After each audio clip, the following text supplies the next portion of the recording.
Hi, Gregory Klump here, Chief Economist with the Canadian Real Estate Association, with more news on national housing activity over multiple listing service systems of Canadian real estate boards for May 2011.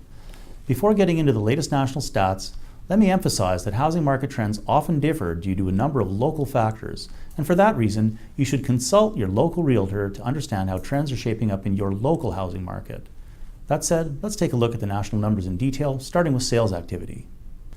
National sales activity held steady from April to May, but posted the first year-over-year gain in over a year due to falling demand in May 2010. Seasonally adjusted national home sales activity edged down by less than 1% in May 2011 compared to the previous month. Last year, activity fell sharply between April and July, with May marking the midpoint of that slide. As a result, actual, that is not seasonally adjusted activity, came in almost 3% above levels reported last May. This marks the first year-over-year increase in more than a year. Although sales activity has been more stable this year, last year's sales activity is expected to continue to affect year-over-year comparisons in the months ahead. So that's the demand side of the housing market equation. Let's take a look at the supply side and the balance between supply and demand. Seasonally adjusted new listings were little changed from April to May, edging up 0.1 percentage point. With sales and new listings holding steady on a national basis in May, the resale housing market remained firmly planted in balanced territory on a national basis. The national sales to new listings ratio, a measure of market balance, stood at 52.1% in May, and that's little change from the 52.5% in April. Based on a sales to listings ratio of between 40 and 60%, housing markets were balanced in 62 of 101 real estate boards in Canada. Less than half of the rest can be characterized as sellers' market based on a ratio of above 60%.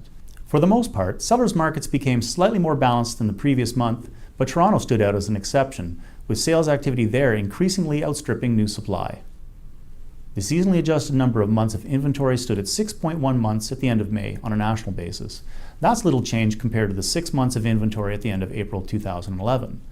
The number of months of inventory represents the number of months it would take to sell current inventories at the current rate of sales activity and is another measure of the balance between housing supply and demand. And lastly, let's take a look at average price.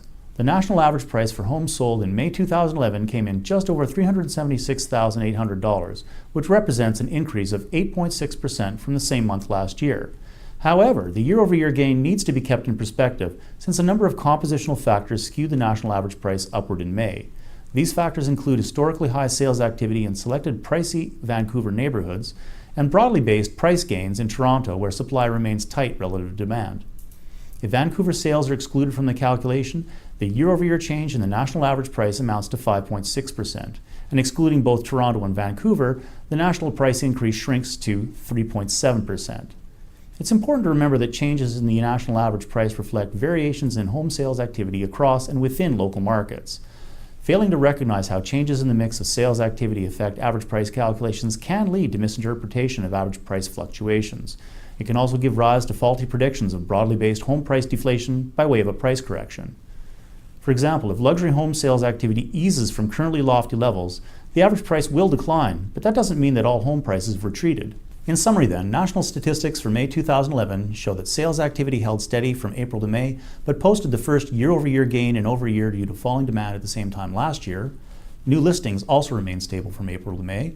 The national housing market remains firmly entrenched in balanced territory. And lastly, the national average price continues to be pitched upward by historically high sales activity in certain Vancouver neighborhoods and by broadly based price gains in Toronto, where supply remains tight relative to demand. I'll be back soon with results for sales activity in June 2011, so stay tuned.